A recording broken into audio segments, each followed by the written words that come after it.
राधे राधे दोस्तों, आज हम आपको सुनाएंगे कृष्ण भक्त धन्ना जाट की बहुत ही अच्छी कहानी।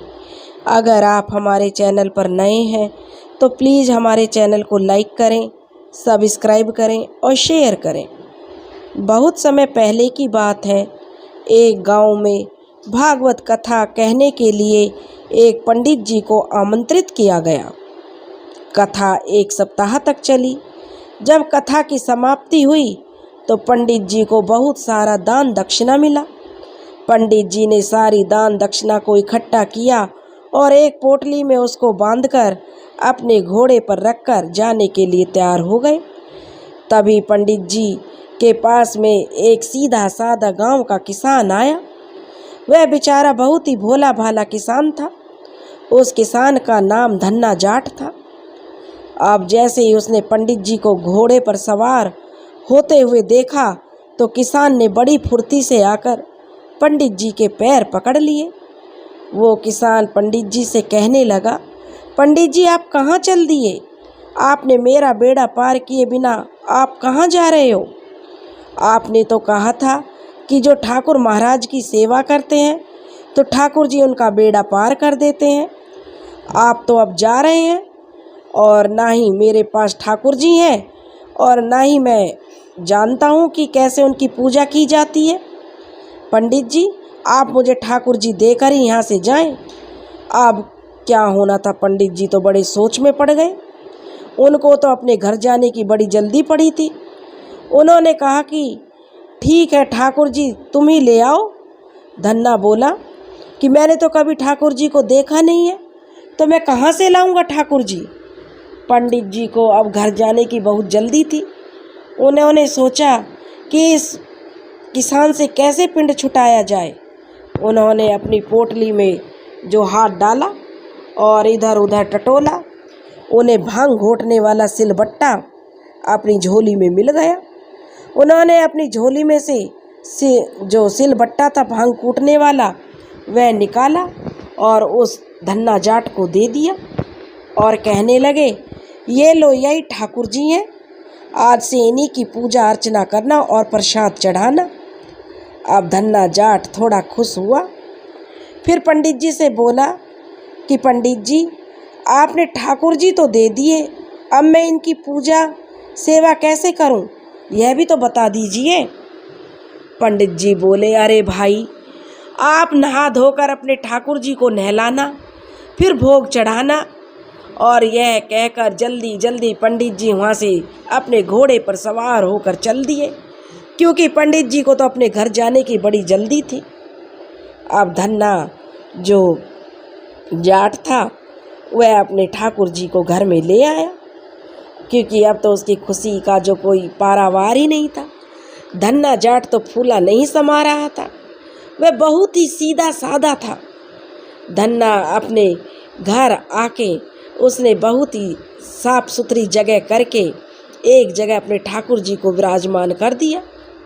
अब वह सुबह तड़के उठकर जल्दी से अपने नित्य कर्म के बाद पंडित जी के कहे अनुसार सिलबट्टे रूपी ठाकुर जी को अच्छे से उसने नहलाया और अच्छी सी जगह पर स्थापित करके पूजा पाठ के लिए तैयार हो गया। क्योंकि धन्ना जो था वह बहुत गरीब किसान था और उसकी जो पिता भी नहीं थे, वह विधवा माँ का एक गरीब बेटा था और उसके परिवार में उसकी माँ और धन्ना जाट ही थे। उसके पास भोग लगाने के नाम पर कोई पंडित जी की तरह बढ़िया सामग्री नहीं थी। उसने तो जो उसके घर में रोज भोजन बनता था उसी के हिस्से के रूप में जो बाजरे की रोटी और मिर्च की चटनी थी, उसी का जो भगवान को ठाकुर जी को भोग लगा दिया। अब धन्ना ने भी अभी तक भोजन नहीं किया था। उसने भी ठाकुर जी से कह दिया कि जब तक तुम भोजन नहीं करोगे तब तक मैं नहीं करूँगा। अब तुम्हारी बारी है, अब पहले तुम भोग लगाओगे तब मैं खाऊंगा। जब ठाकुर जी धन्ना जाट के लिए भोग लगाया और भोग लगाने नहीं आए, बहुत देर बाद धन्ना बोला, पंडित जी ठहरे धनवान व्यक्ति, वो तो तुम्हारे लिए रोज खीर पूड़ी मोहन भोग का प्रसाद चढ़ाते होंगे। ठाकुर जी मैं तो एक गरीब किसान हूँ, मेरे पास तो यही बाजरे की रोटी और हरी मिर्च की चटनी है। यदि आपको खाना है तो यही खानी पड़ेगी, मेरे बस में तो खीर पूड़ी नहीं है। फिर भी कुछ देर उसने इंतजार किया, लेकिन ठाकुर जी ने तो नहीं सुना और ना ही ठाकुर जी आए। अब धन्ना जो था बेचारा भोग लगाया और बेचारा धन्ना भूखा ही बैठा रह गया। ऐसे ही सिलसिला ये चलता रहा। धन्ना रोज बाजरे की रोटी और हरी मिर्च की चटनी का भोग लगाता और ठाकुर जी से भोग लगाने की हट करने लगा, लेकिन ठाकुर जी की दया उसके ऊपर नहीं हो रही थी। ठाकुर जी भोग लगाने नहीं आ रहे थे। अब धीरे धीरे 6 दिन बीत गए। धन्ना भी खाना नहीं खा रहा था कि जब तक भोग नहीं लगेगा तो वह कैसे खा लेगा। 6 दिन बीत गए। धन्ना जो बेचारा भूखा प्यासा ठाकुर जी की बाट देख रहा था। फिर 6ठे दिन भी बीत गया तो धन्ना फिर बोल उठा, अरे ठाकुर जी, ना आप खाते हो और ना ही मेरे लिए भोग लगाते हो। इस गरीब का भोग खाने में तुमको शर्म आ रही है क्या? तो फिर लो, मैं अपनी आंखें बंद ही कर लेता हूँ। लेकिन ठाकुर जी कहाँ सुनने वाले। कोई उत्तर नहीं पाकर 7वें दिन भूखा प्यासा धन्ना जो अपनी जाट बुद्धि पर उतर आया और वह खूब फूट फूट कर रोने लगा। रोते बिलखते कहने लगा कि मैंने तो सुना था कि आप गरीबों की पुकार सुनते हो, उन पर दया करते हो, लेकिन मैं ही गलत था। ठीक है, आपको नहीं खाना है तो मत खाओ, लेकिन मैं भी जब तक जिंदा नहीं रहूँगा, जब तक मुझे भी खाना नहीं खाना है, चाहे मैं मर ही क्यों ना जाऊँ। जब तक जिंदा हूँ, जब तक आप भोग नहीं लगाएंगे, तब तक मैं भी खाना नहीं खाऊंगा। अब मुझे भी जीना है। इतने पर धन्ना था सिलबट्टा लिया और अपना सिर फोड़ने पर उतारू हो गया, क्योंकि वह कहने लगा जब तक मैं जीवित हूँ आप भोग नहीं लगाएंगे, इससे अच्छा तो मुझे मर जाना चाहिए। इतने में उस सिलबट्टे में से एक बहुत ही तेज प्रकाश पुंज प्रकट हो गया। गरीब धन्ना का हाथ पकड़कर जो ठाकुर जी कहने लगे, देख धन्ना, मैं तेरा भोग खा रहा हूँ। और फिर ठाकुर जी बड़े आनंद के साथ बाजरे की रोटी और हरी मिर्च की चटनी खाने लगे। जैसे ही ठाकुर जी ने आधा बाजरे की रोटी और चटनी खाई, तभी धन्ना बोल उठा, क्या ठाकुर जी अकेले अकेले ही मेरा सारा बाजरे की रोटी खा लोगे? तो मैं क्या खाऊंगा? मैं भी तो कई दिनों से भूखा प्यासा हूँ। लेकिन ठाकुर जी तो आनंद में डूबे हुए खूब मज़े से बाजरे की रोटी और हरी मिर्च की चटनी खाने में लगे हुए थे और कहने लगे, ये तो बहुत अच्छी लग रही है धन्ना, तू दूसरा ले ले। धन्ना बोला, प्रभु, घर में 2 ही रोटी बनती है, एक माँ खाती है और दूसरा मैं। अगर मैं दूसरा खा जाऊंगा तो मेरी माँ भूखी रह जाएगी। ठाकुर जी बोले, तो फिर तुम ज़्यादा क्यों नहीं बनाते हो? तुम ज़्यादा रोटियां बनाया करो। धन्ना बोले, अरे प्रभु, मेरे पास खेत एक ही है और वो भी छोटा सा है, और ऊपर से मैं अकेला हूँ। ठाकुर जी बोले, और खेत लेकर जोत ले। अब धन्ना बोला, प्रभु, मेरे पास ना तो बैल है और ना ही कोई खेती बाड़ी का साधन है, मैं तो स्वयं हल में खुद को जोतता हूँ। फिर ठाकुर जी बोले कि बेटा, तो एक नौकर रख ले। अब धन्ना थोड़ा सा विचलित हो गया और कहने लगा, प्रभु, आप तो गरीब का मजाक उड़ा रहे हो। हमारे पास नौकर रखने के लिए हमारी हैसियत होती तो हम दोनों माँ बेटा 2 वक्त की रोटियां बढ़िया से खा लेते। अब ठाकुर जी पिघल गए और बोले, बेटा, अब तू चिंता मत कर, आज से मैं तुम्हारी सहायता करूँगा। ईश्वर की तो जिस पर कृपा दृष्टि हो जाए, मान लो भाई, उसकी तो किस्मत ही क्या, पूरी सृष्टि ही बदल जाती है, क्योंकि भक्त के वश में है भगवान। और ठाकुर जी उस भोले भाले धन्ना सेठ पर हो गए मेहरबान।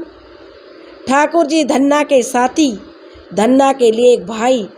अब ठाकुर जी शुरू कर दिया धन्ना की सहायता करना ठाकुर जी ने। ठाकुर जी धन्ना के साथ खेतों में काम करते। ठाकुर जी ने धन्ना को अच्छी खेती करने में मदद करने लगे और बढ़िया जमीन और बैलों की जोड़ी भी दिलवा दी। कुछ समय बाद घर में गाय भी आ गई और तरह तरह के सामान भी आ गए। अब गरीब धन्ना का मकान भी पक्का बन गया। सवारी आदि के लिए घोड़ा भी आ गया।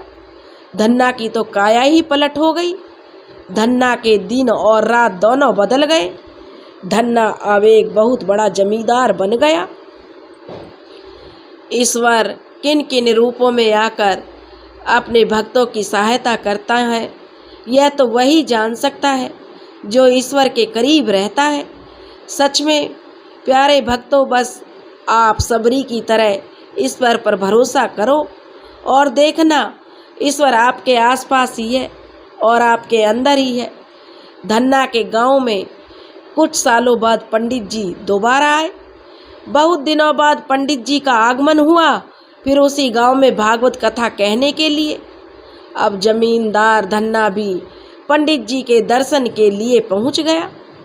धन्ना जाकर पंडित जी को पैर पकड़कर धन्ना पंडित जी को अपनी आप बीती बताने लगा और कहने लगा कि पंडित जी, आप जो ठाकुर जी मुझे दिए थे वो 6 दिन तक तो कुछ खाए पिए नहीं और मुझे भी भूखा प्यासा रखा। 7वें दिन जब उनको भूख से नहीं रहा गया तो फिर प्रकट हो गए और मुझ गरीब का भोजन ग्रहण किया और फिर तो मेरे साथी बन गए ठाकुर जी और मेरे साथ मेरे सारे कामों में हाथ बटाते हैं। अब तो ठाकुर जी की कृपा और सहायता से मेरे पास खासा धन इकट्ठा हो गया है, जिससे मैं आपके लिए कुछ दान दक्षिणा की व्यवस्था करूँगा। अब पंडित जी थोड़े से हिचकिचाए और सोचने लगे, ये मूर्ख व्यक्ति, मैंने तो इसको दिया था भांग पीसने वाला सिलबट्टा और इसको उसमें ठाकुर जी मिल गए। अब पंडित जी को क्या मालूम कब किसके साथ ईश्वर अपनी कृपाओं की बौछार किस रूप में कर दे। उदाहरण सबके सामने है। जब पंडित जी ने गांव वालों से पूछा तो गांव वालों ने भी कह दिया कि पंडित जी, धन्ना के घर में कुछ तो चमत्कार हुआ ही है। साथ ही अब धन्ना गरीब नहीं है। अब उसके घर में चमत्कार हुआ था तो धन्ना अब गरीब कहाँ रहता, वो तो जमींदार बन गया है। अब पंडित जी बड़े बेचैन हो गए और मन में सोचने लगा, यह कैसे हो सकता है? मैंने तो उसे सिलबट्टा दिया था, ठाकुर जी भी नहीं दिए, फिर धन्ना के घर में क्या चमत्कार हो गए? अब ठाकुर जी को यह बड़ी उत्सुकता हो रही थी पंडित जी को कि ऐसी क्या कहानी है जो धन्ना जो इतना जमींदार बन गया। वे अगले दिन जब धन्ना कथा सुनने के लिए आया तो उन्होंने पंडित जी ने धन्ना से कहा, धन्ना, तुम अपने साथ जो तुम्हारा मित्र है या तुम्हारा भाई है, जो तुम्हारा हाथ बटाता है, उसको भी अपने साथ कथा में लेकर आना। भोला भाला धन्ना घर गया और मित्र से बोला, जो ठाकुर जी थे, उनसे कहने लगा, ठाकुर जी कि चलो मेरे घर, कल जो आपको मेरे साथ भागवत कथा सुनने चलना है, क्योंकि तुमको पंडित जी ने बुलवाया है। अब जो ठाकुर जी धन्ना सेठ जो धन्ना था उसके ही तो सुनते थे, उसी को दिखाई देते थे, क्योंकि वह तो बहुत ही निश्चल और भक्ति से सरोबार था। इस पर उनके मित्र ठाकुर जी बोले, नहीं धन्ना, मैं नहीं जाऊंगा कोई कथा वथा सुनने। धन्ना बोले, क्यों? क्या पंडित जी को ही कहो तो तुमसे मिलने के लिए ले आऊं? तुम नहीं जाना चाहते तो मैं पंडित जी को घर ले आऊँगा। ठाकुर जी बोले, नहीं धन्ना, ये सब करने की ज़रूरत नहीं है। मैं उस पंडित की कथा नहीं सुनूंगा, वो झूठा और झूठ की कथा कहता है। झूठी कथा कहने वालों से मैं नहीं मिलता। मुझे तो सिर्फ सच्चे प्रेम वाले लोग ही पसंद हैं। जो मुझे सच्चे प्रेम से याद करता है, मैं उसके वश में रहता हूँ और मैं भी उस भक्त को पसंद करता हूँ। झूठे पूजा पाठ और दिखावा करने वाले आडंबरी मुझे बिल्कुल पसंद नहीं है। दोस्तों, वही धन्ना जिसके साथी ठाकुर जी बने, जिसकी भक्ति पर ठाकुर जी रीझे, आगे चल के बहुत बड़ा धन्ना सेठ बना और धन्ना सेठ के नाम से विख्यात हुआ। दोस्तों, ठाकुर जी ने कहा है कि लोगों को लगता है कि भगवान को कथा, प्रसाद, पैसा ये सब चीज़ चढ़ा देने से भगवान खुश हो जाएंगे। यह इंसान का सबसे बड़ा भ्रम है। आप किसी चीज़ पर एक बार विश्वास करके देखें, अपनी प्रार्थनाओं पर विश्वास कीजिए, सच्चे दिल से अपनी पूजा पर, अपने ईश्वर की आस्था पर विश्वास कीजिए, सच्चे दिल से प्रभु को याद कीजिए, अपनी किस्मत पर विश्वास कीजिए। जो भी जैसा भी भगवान ने बनाया है, कुछ ना कुछ सोचकर ही बनाया है। अपनी मेहनत पर आप विश्वास करेंगे तो देखिए आपका जीवन संभर जाएगा। जैसे भगवान तो जो है सच्ची भक्ति भावना वाले व्यक्ति को ही मिलते हैं। आडंबरी उन्हें दिखावा पसंद नहीं है। धन्ना भगत हम ही लोगों में से एक थे। इसके अलावा भी और भक्त हुए, सूरदास, कबीरदास, सोमनाथ, सबरी, ये सभी लोग विश्वास और भक्ति से ईश्वर को प्रसन्न कर पाए।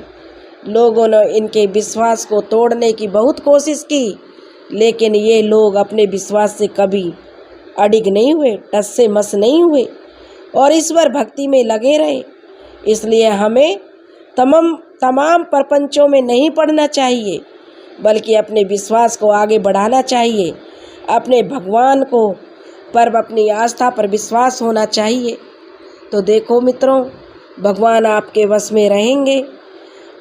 आप भोलेपन से, सच्चे मन से पुकार के तो देखो, भगवान आपकी पुकार जरूर सुनेंगे।